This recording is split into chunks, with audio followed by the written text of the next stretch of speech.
میرا رب حضرت انسان سے مخاطب ہے، اور مخاطبہ کتنا دل نواز اور خوبصورت ہے۔ پیار کی تصویر دیکھی، وہ انسان جو مالک کی دہلیز چھوڑ کے بھاگ رہا ہے، جو سرکشی اور تمرد پہ اتر آیا ہے، جو مالک کے حکموں کو توڑتا چلا جا رہا ہے، کتنے محبت برے لہجے میں بندے کو مالک آواز دے رہا ہے، یا ایھا الانسان، او بھاگے ہوئے انسان، او خود فراموش، اپنے آپ کو اور اپنی عاقبت کو اور آخرت کو بھول گئے ہوئے انسان،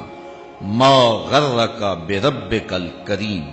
تجھے کریم رب سے کس نے دھوکے میں ڈالا؟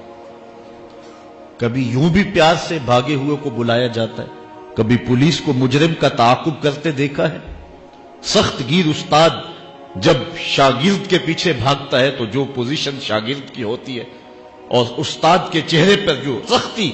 اور اس کے انداز کے اندر جو درستگی ہوتی ہے، کبھی اس کا ملاحظہ کیا ہے؟ باپ ناراض ہو جائے تو بیٹے پر اس کی غصے کی جو کیفیت ہوتی ہے کبھی دیکھنے کو ملی ہوگی، لیکن یہاں دیکھیے پیار کا رنگ ہی نرالا ہے۔ اس کو آواز نہیں دی جا رہی جس نے ابھی روزہ افطار کیا، یہ اس کو اب پکارا نہیں جا رہا کہ جس نے لاکھوں روپے کو ٹھوکر ماری کہ اس میں حرام کی آمیزش ہے، یہ اس کو نہیں پکارا جا رہا، یہ اس سرکش کو، نافرمان کو جو اللہ کے حکموں کو توڑ رہا ہے، اس کو آواز دی جا رہی، یا ایھا الانسان، او بھاگے ہوئے انسان، ما غرک بربک الکریم، آجا پلٹ کے، تیرا رب بڑا ہی کریم ہے۔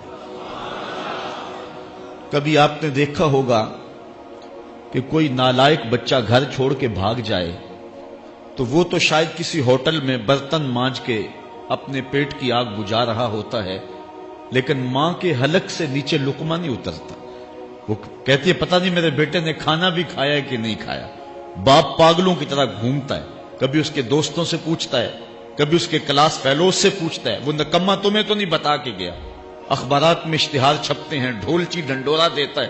ٹیلی ویژن میں اس طرح کے اشتہار آپ دیکھتے ہوں گے، لکھا ہوتا ہے ہمارا اس نام کا بیٹا، رنگ سانولا، لباس اس رنگ کا، اٹھنے بیٹھنے کا سٹائل یہ ہے، عمر اتنی ہوگی اور قد ایسا ہے، اتنے دنوں سے گھر سے غائب ہے، اگر کسی کو پتا ہو تو اس نمبر پہ اطلاع کریں، اتنا انعام دیں گے۔ اور ساتھ لکھا ہوتا ہے اگر وہ خود پڑھے تو واپس پلٹ آئے اسے کچھ نہیں کہا جائے گا۔ میں جب کبھی بھی یہ اشتہار پڑھتا ہوں تو میری نظر پلٹ کے اس آیت پہ آتی ہے، رب کہتا ہے او بھاگے ہوئے انسان واپس آ جا، تیرا رب کریم ہے، کچھ نہیں کہے گا،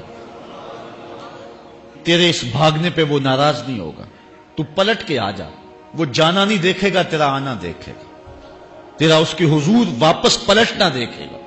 اور تیرے ماضی کے سارے گناہوں کو معاف کر دے گا۔ اس کی رحمت کے دروازے تیرے لیے کھلے ہیں، آجا پلٹ کے، اس کی رحمتیں تجھے آوازیں دے رہی ہیں، آنا تو تو نے ہے ہی۔ پھر جو کفن میں منہ چھپا کے آتا پھرے، پھر جو لوگ تجھے کندھوں پہ اٹھا کے لائیں گے، اچھا نہیں کہ خود اپنے قدموں سے چل کے آ جا، بہتر نہیں ہے کہ کھلے منہ آ جا، اس کی رحمت تجھے آوازیں دے رہی ہے۔ ہم تو مائل بکرم ہیں، کوئی سائل ہی نہیں، راہ دکھلائیں کسے راہ رو منزل ہی نہیں، جلوائے طور تو موجود ہے، کوئی موسیٰ ہی نہیں۔ آوازیں دے رہی ہے اس کی رحمت، یا ایھا الانسان ما غرک بربک الکریم، واپس پلٹ کے آ جا، تیرا رب بڑا کریم۔ ایک بزرگ فرماتے تھے اگر کسی کو تم برائی میں بھی دیکھو تو یہ سوچو ہو سکتا ہے اس کی زندگی کی آخری برائی ہو، پھر وہ توبہ کر لے،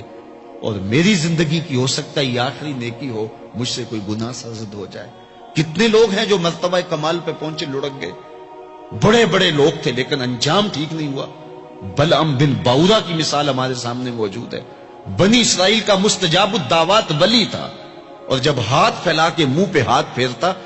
تو ہاتھ بعد میں منہ پہ جاتے، قبولیت پہلے ہو جاتی، لیکن اسی کے بارے میں قرآن نے کہا نا مثلہ کمثل الکلب،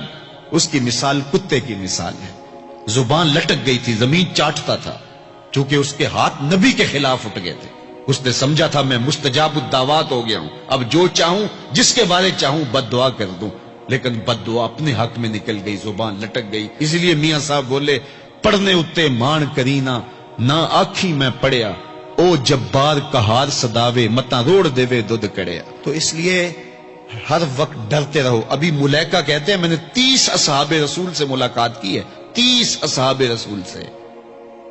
تو میں نے ہر شخص کو فکر مند پایا ہے، وہ کہتے تھے ہمارا انجام ٹھیک ہو جائے، انجام ٹھیک ہو جائے۔ حضرت سیدنا ابو بکر صدیق رضی اللہ تعالیٰ عنہ، جن کے بارے میں میرے رسول کی زبان سے لفظ نکلے ابو بکر فی الجنہ، ابو بکر جنتی ہے، لیکن وہ کہتے ہیں ایک چڑیا کو دیکھ کے شاخ پہ بیٹھی ہے، کہا واہ چڑیا کتنی موج ہے تجھے،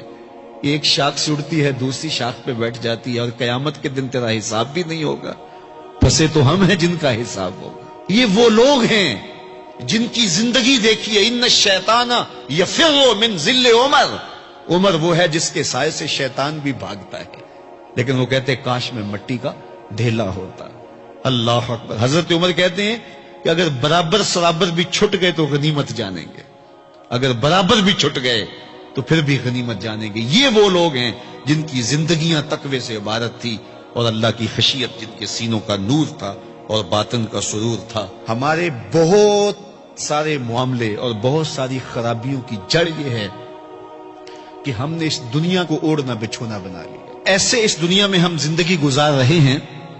جس طرح ہم نے اس دنیا سے کبھی جانا ہی نہ ہو، اس لیے دنیا کی بے رغبتی، دنیا کی بے رغبتی کا مطلب یہ نہیں ہے کہ ترک دنیا کیا جائے۔ اس پر صوفیاء نے جو بات کہی وہ بہت خوبصورت کہی۔ وہ کہتے ہیں کہ دنیا کے اندر ایسے رہو جس طرح کشتی پانی میں رہتی ہے، کہ کشتی پانی میں رہتی بھی ہے لیکن پانی کو اپنے اندر آنے بھی نہیں دیتی۔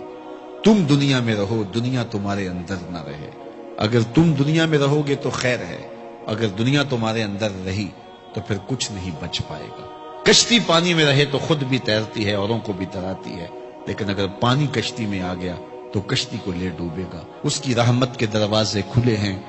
آج ہم اس کی چوکھٹ پہ آ جائیں، کل تو آنا ہی آنا ہے۔ پھر جو کفن میں منہ چھپا چھپا کے آتے پھریں گے، کیا اچھا ہو کہ خود کھلے منہ سے اس کی رحمت کے دروازوں پہ آ جائیں۔ اس کی رحمتیں آواز دے رہی ہیں، یا ایھا الانسان، او بھاگنے والے انسان، او نسیان کے پتلے، او بھولے ہوئے، او بھٹکے ہوئے، راستہ چھوڑ کے جانے والے، مالک کی رحمت کی آغوش کو ترک کر دینے والے، آجا پلٹ کے، ما غرک بربک الکریم، آجا تیرا رب بڑا ہی کریم ہے۔ قبل اس سے وہ ماننے سے انکار کر دے، توبہ کا دروازہ بند ہو جائے، سورج مغرب سے طلوع ہو جائے، پھر بندہ ہاتھ کاٹے۔ کسی نے چیخ چیخ کے مجھے کہا تھا، کوئی رو رو کے ترلے منتیں کر کے مجھے کہتا تھا، میں اس کی بات کو نہ سنا، کاش کہ اس کی پکار کو سن لیا ہوتا، اس کی آواز پہ لبیک کہہ دیا ہوتا اور میں اس کے ساتھ چل پڑتا اور وہ مجھے انگلی تھام کر محمد عربی کی چوکھٹ پہ پہنچا دیتا، تو آج یہ رسوائیاں میرا مقدر نہ ہوتی۔ صاحبو آؤ، کتاب رحمت آواز دے رہی ہے، کتاب رحمت تمہاری انگلی تھام رہی ہے اور تمہیں حضور کی چوکھٹ تک پہنچا رہی ہے۔